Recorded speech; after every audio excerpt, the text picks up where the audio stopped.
Hello and welcome to another episode of the Breachside Broadcast, home of the finest voxcasting either side of the breach. On today's episode, we meet Maxine Agassiz, one of the most brilliant minds in Malifaux. Together with her crew of inventors, engineers, sailors and fighters, she sails the seas of Malifaux, determined to unravel the many mysteries created by the arrival of the Burning Man. I hope you enjoy part 1 of Uncharted Waters, right after this word from our sponsor.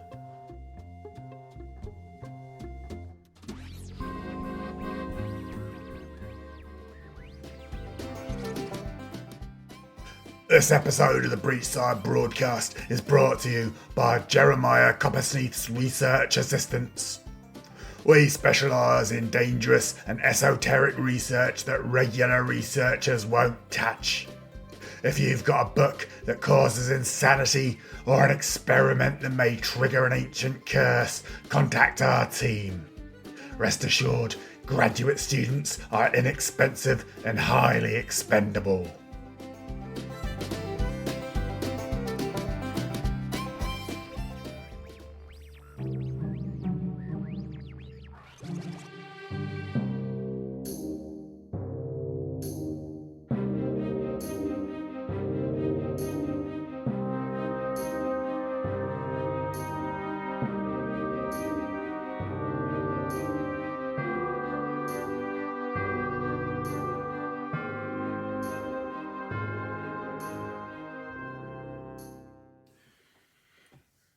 Uncharted Waters by Mike Wallace.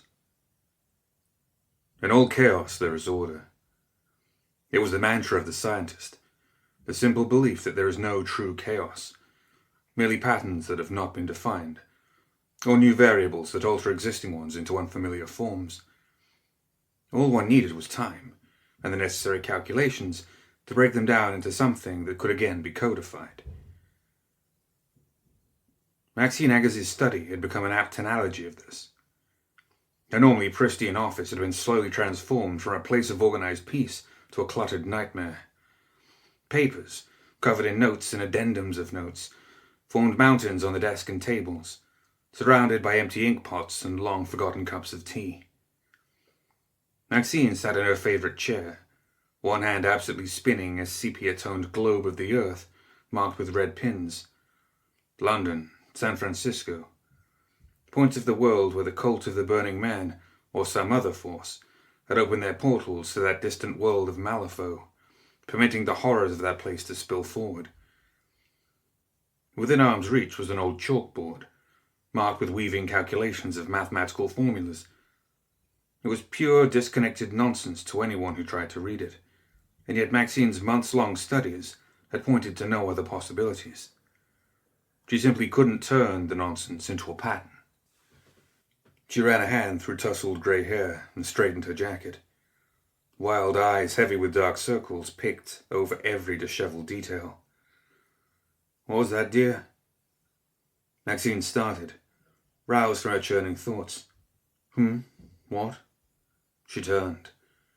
Her husband, Orville, who up until now had been more interested in trying to forge an aeroplane design out of his handkerchief, looked at her.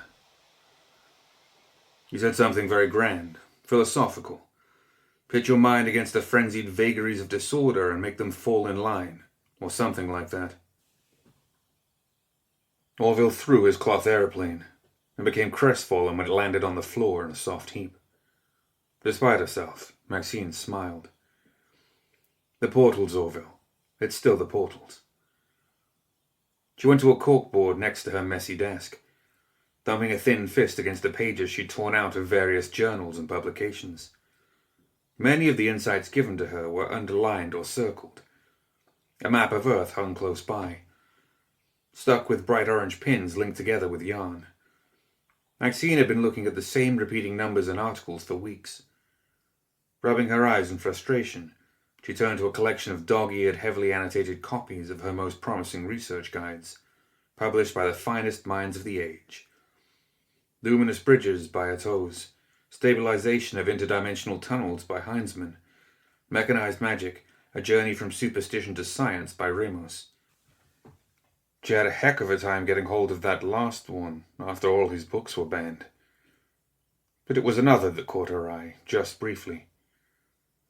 Hidden away under another stack of papers, but always within reach. A heavily abridged, excessively censored copy of the Flamme by none other than Ephraim Wade himself. Acquiring the thin book had taken weeks of time, money, and manpower, hiring more than 200 individuals and paying them handsomely to risk their sanity transcribing each individual page. Peeling away the pseudo-religious gibberish and superstitious hearsay, dampening the mimetic effects the book had on the mind until all that was left were some curiously informative notes on the nature of interdimensional portals, the greatest weapon the cult had against the rest of the world. "Not diving too deeply into that crazy man's book, are you, dearest?" Orville asked, peering over Maxine's shoulder as best he could from his wife's desk chair. "Hush," Maxine said. She grabbed a handful of papers.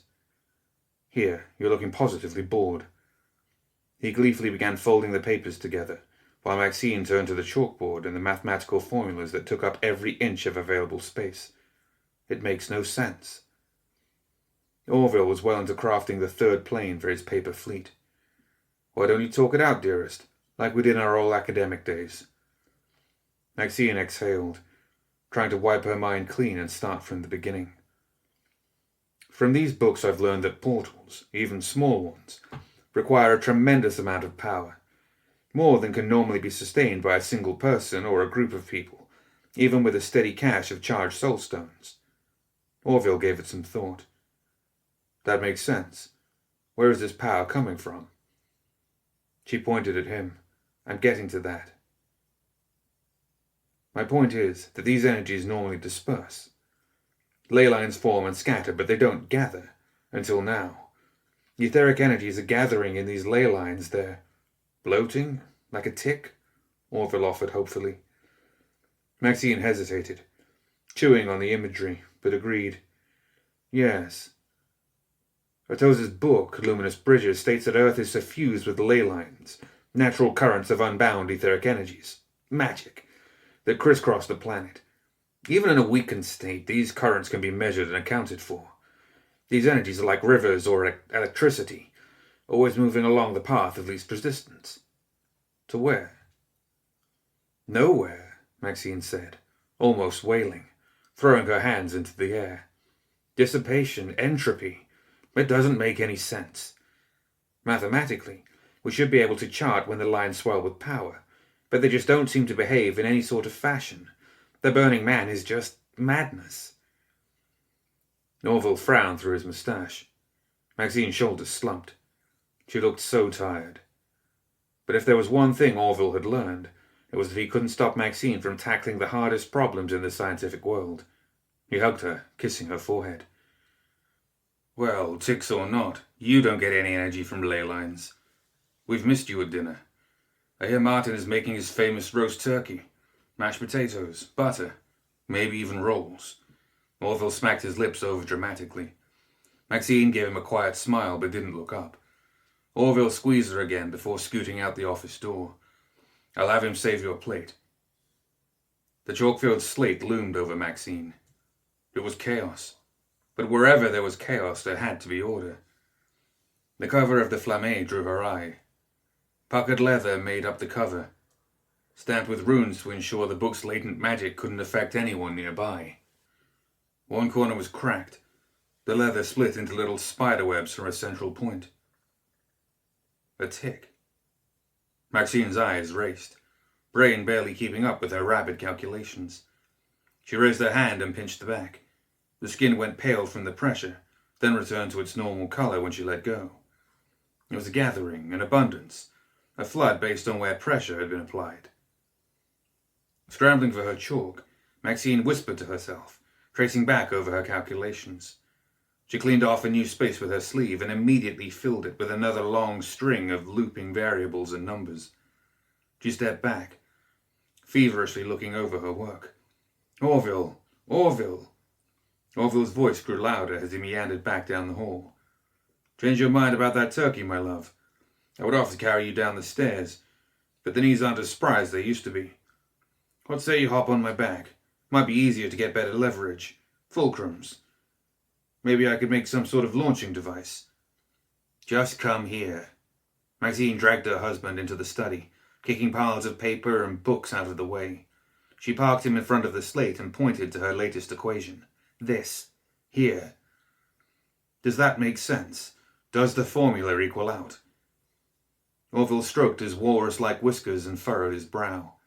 A few moments later, a wide smile broke across his face. Maxine exchanged glances with her husband, eyes brimming with tears of relief. He smiled at her, a twinkle in his eye. Shall I tell Kaya to ready the Superior? She practically jumped into his arms, and he spun her around, the two of them laughing. Barely a week later, the crew of the EVS were assembled in the helm. Maxine stood in front of them, still tired, but looking much healthier than she had in a long while. She cleared her throat. Thank you all for your patience and trust. I know things have been rather secretive these past few weeks, but now is the time to reveal why I've dragged us all out here. The first to speak was the newcomer, Dr. Ogden Beebe, a hands-on engineer type in frayed pinstripe trousers and a vest. He looked as frazzled as Maxine felt, though far better rested, and he'd solved the problem of the messy hair by keeping his head shaved smooth. And why would that be? Maxine stared at him a moment, trying to figure out if the small smile Beebe wore was mocking, or just an understanding of academic stress. Portals, Doctor. We're discussing portals. Specifically the portals that have plagued the Earth in recent years. Just recently. Arata Nugatoro stood up straighter, arms folded over his bare chest. The young Maori man blended the traditional culture of his people with the practicalities of modern conveniences. Facial tattoos and a necklace accompanied a belt and trousers. More consistently, Maxine corrected herself. She drew a map from her desk, appending several scattered papers to free it from under the pile. She spread the map out in front of them, revealing a handful of spots marked with blue ink. Here, here, and here. Points that correspond to the most recent openings. She paused, frowning, then took up a pen, dabbed it in a few ink pots to find a fresh supply, and marked a fourth and final location somewhere off the coast of Greenland. This point marks the newest build-up. Kia Manami, a powerfully built Abyssinian warrior with a perpetual scowl, curled her eyebrow at the display. Mom, have you been getting enough sleep? Of course not, Maxine said, brushing the notion aside, but that's hardly relevant. This is the culmination of my research. I believe I have discovered a formula. This formula, combined with the detection and sampling equipment on board the Superior, is what has led us to this spot. She jabbed a finger at the mark over the Atlantic. If my theory is correct, a portal will open on this very location, and if that is the case, it would mean you can detect cult portals before they open, Kaya said. Her eyes went wide. A military force could mobilize to contain their attacks before they even began. Not just the cults, Beebe agreed, but the wild breaches to Malifaux, the ones that have allowed so much of their ecosystem to run rampant on Earth, the gibbering hordes in particular. The gathered audience looked over the map. How did you detect these build-ups, Kaya asked. Even my people do not have the means. Maxine's eyes wandered to an empty corner of the room, and she tucked away a few errant locks of hair behind her ear. Well, that is, my careful, very careful studies into the Flamme have revealed an emphasis on certain geological constants that... Wait, Beebe asked, holding up a hand. The Flamme? Maxine nodded, and continued nodding as she shoved a pile of papers aside, muttering something under her breath, and brought up a leather-bound book branded with the image of the Burning Man cult. Everyone, except perhaps Orville, who merely chuckled, took a step back from the tome. Kapane, Harada spoke, one hand up in a gesture of warding. You are aware of that book's effect on people. I wouldn't go poking at this thing if I hadn't carefully abridged and censored it, Maxine said. She flipped it open, revealing tear marks from missing pages and entire passages covered in pitch-black ink. It cost a fortune in research aids, but it's perfectly safe. Mostly. The levels of cognitive hazard are minimal with brief exposure. There was silence throughout the small room. Maxine could feel the seconds ticking by, and suddenly she felt very small. Orville's hand on her shoulder was a comfort, and she tried to take a deep breath. Arata finally spoke. "I trust you. If the Waters told you to be here, then I am too." A grunt of agreement from Kaya, and Beeb eventually shrugged his shoulders. "I've heard stranger hypotheses before. These are strange times, but if anyone could figure out that blue matchstick's patterns, it would be you." Maxine closed the flamme and tucked it into a desk drawer, relieved. "Thank you all. From this moment on, we're in this together, thick or thin." "That still doesn't explain our escorts," Kaya said, glaring out the windows at two very heavy guild steamships a few hundred yards away from the exploration vessel Superior. "Ah, yes," Maxine sighed. "This expedition has been outsourced for funds, I'm afraid. It was that or sell the family copper mine, which I will not do." "You could have easily brought this formula to Abyssinia," Kaya said. She folded her arms. "They would have funded it as eagerly as the guild. Or the King's Empire," Beeb added with a shrug. "Not to pick favorites, Miss Manamy." "I'm aware of all your concerns on this," Maxine admitted. "Trust me when I say the decision was not completely mine. I believe my investigations drew their attention, and when it became known that I was seeking to test my theory, they approached me first, and I didn't have time to turn this into a competition over something like money. The portal could be opened at any moment, and the guild has the naval forces to face whatever comes through the portal. When it opens. Hopefully." She exhaled, feeling far more tired than she had a moment before. Presentations always exhausted her. "Any questions?" The crew leaders exchanged practiced glances. Then Harata replied, "What do you need us to do?" Maxine smiled. "Tomorrow we'll begin collecting data. Kaya, I want the ship's systems focused on sample collection. Harata, that means you too. You know the water better than most. I'll need your perspective on the portal's effects." She looked to Beeb. "I'd like Calypso ready for a dive in the morning. Time to get her sea legs." "With gusto," Beeb agreed. "And Orville?" Maxine paused, noting Orville had begun putting a trio of paper airplanes through a series of loop-de-loops. "Get your wings charged and ready. I want airborne surveillance, at least out to a half-mile from our coordinates." Orville hopped up, letting the planes scatter about the room, one of them lodging itself in his windswept white hair. "Ah, you know exactly how to liven the mood." She lovingly rolled her eyes. "Just don't be up late tinkering. I won't have you falling asleep in mid-flight again. We all need to stay sharp for when this thing opens. If it opens," Maxine added, softly enough so none of the departing crew could hear. The weather was not agreeable the next day. The Atlantic always seemed to be miserable, so cold, dark, and grey, a far cry from the soothing blues and warm winds of the Pacific. But the Atlantic had a prize, and that made it worth the extra layer of underwear. Even at the crack of dawn, the deck of the Superior was bustling. Work crews moved to Kaya's commanding chatter through the ethercoms. Beeb's team were already preparing Calypso for the crane at the aft section of the ship.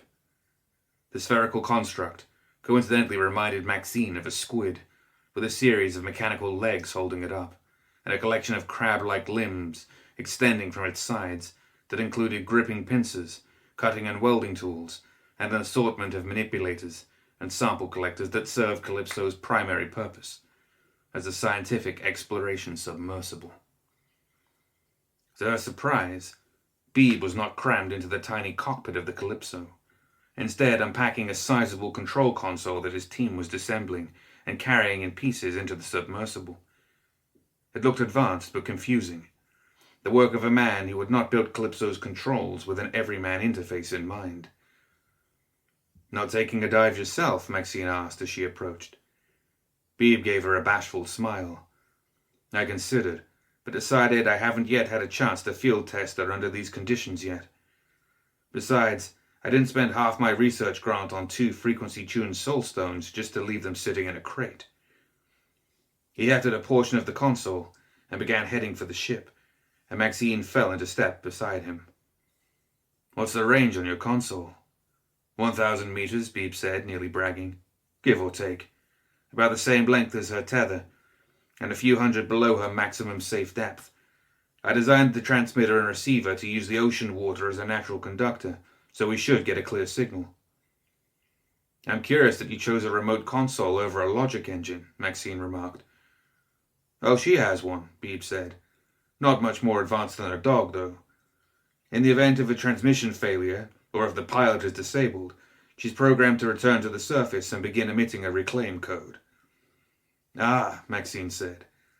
"I guess it wouldn't help to have her doing her own thing while the pilot is trying to steer her." Beebe's smile became a little wary.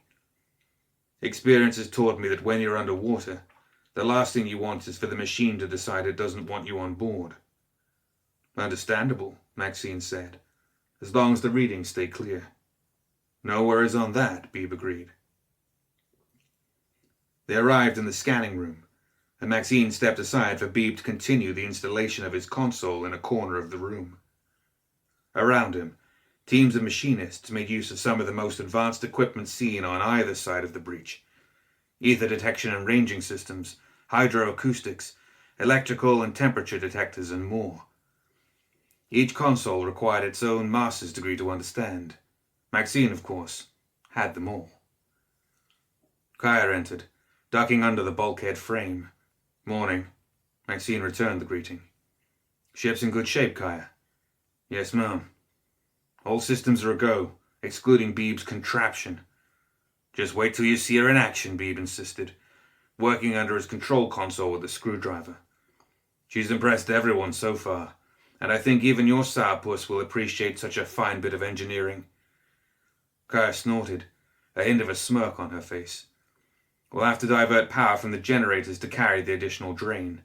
It shouldn't be a problem, as long as we're not running the engines."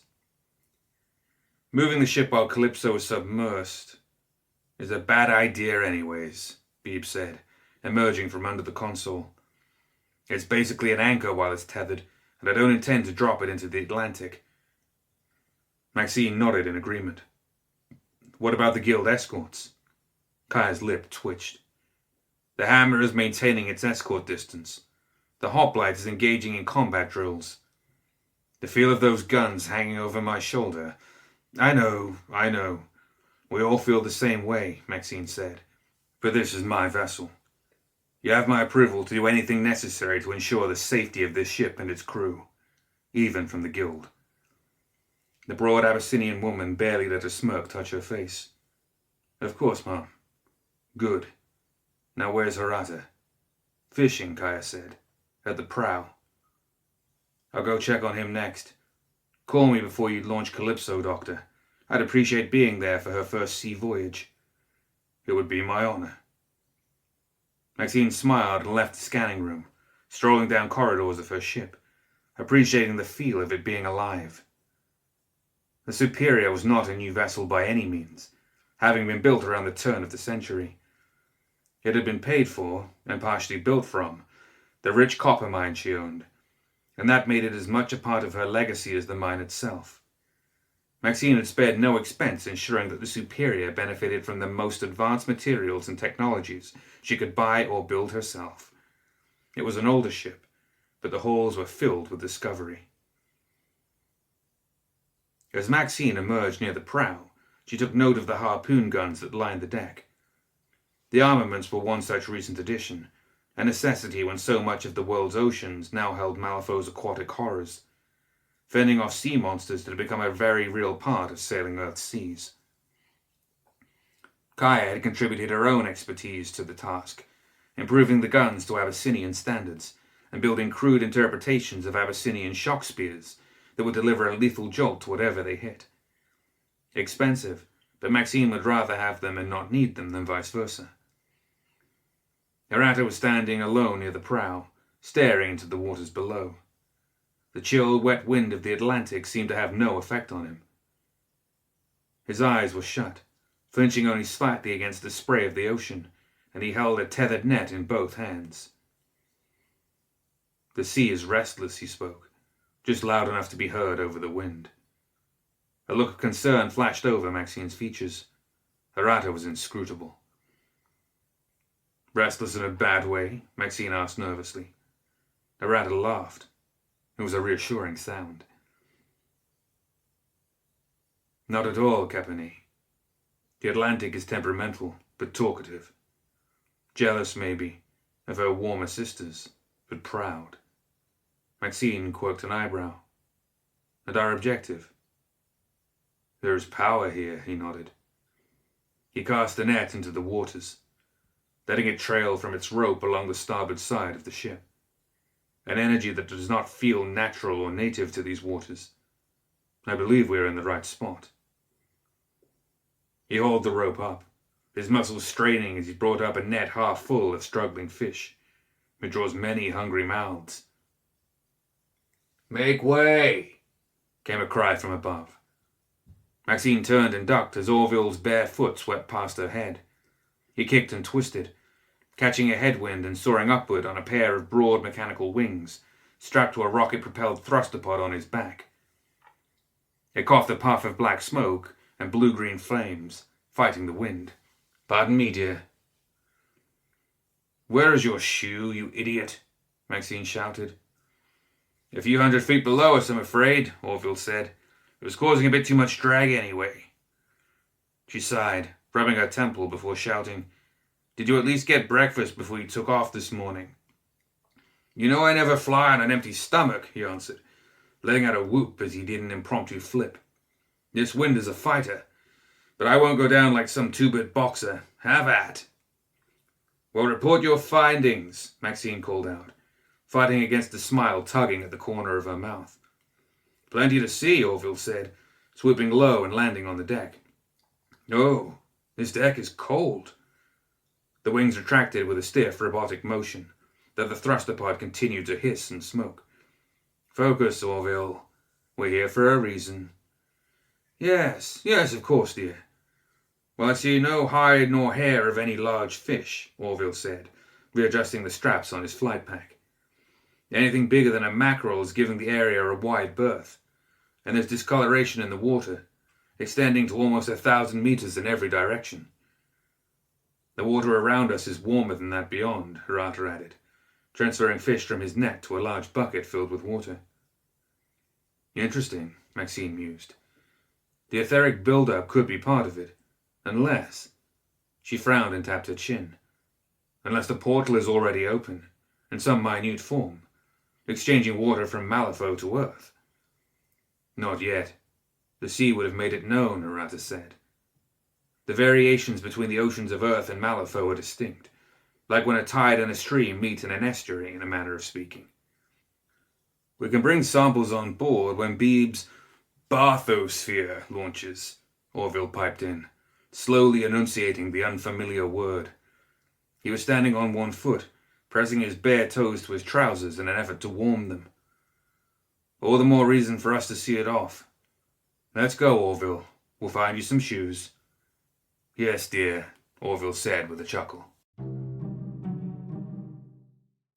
The Calypso hit the water with a splash, bobbing for a few moments before beginning to sink, the cable that fastened it to the Superior slowly uncoiling. In the scanning room, everyone had gathered around Beeb's control console, watching the engineer deftly work the complex controls. Readings are a go across the board, seals are airtight. So far, so good. "Can we see what she sees?" Maxine asked, hovering a little over Beeb's shoulder. She couldn't help herself. She'd witnessed submersibles and bathyspheres before, but she'd hired Beeb because his designs were the most promising, the most ambitious.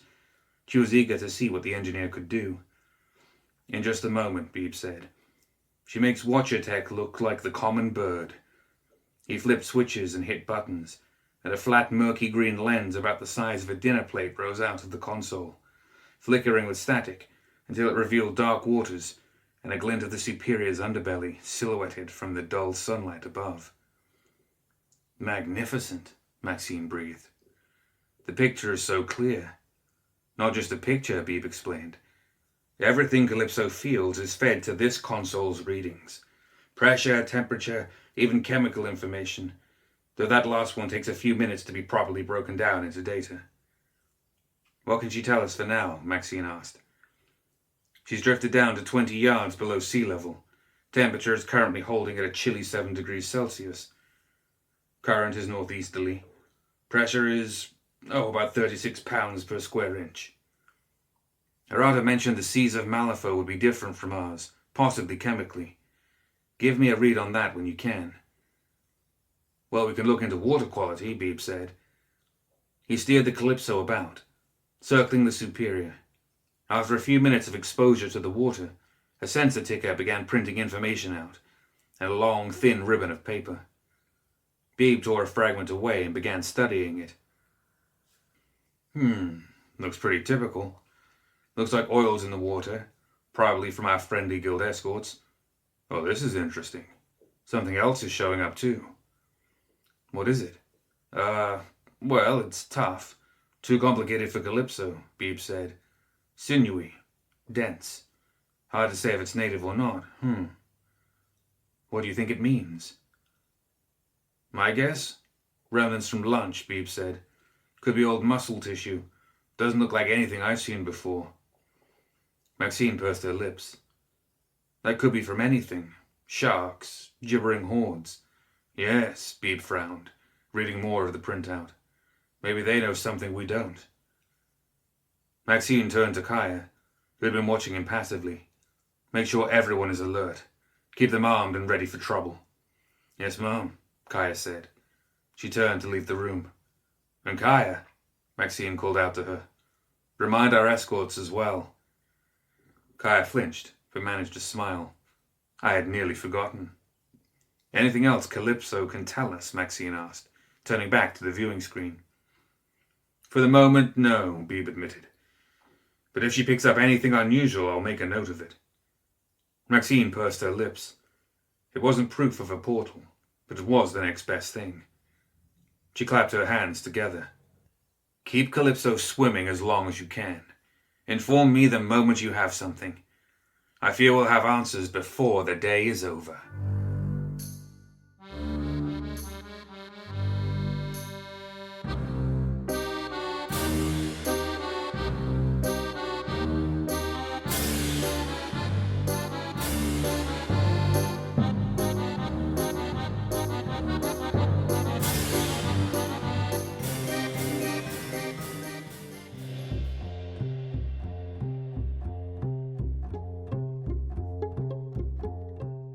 That's it for another episode of the Breachside Broadcast.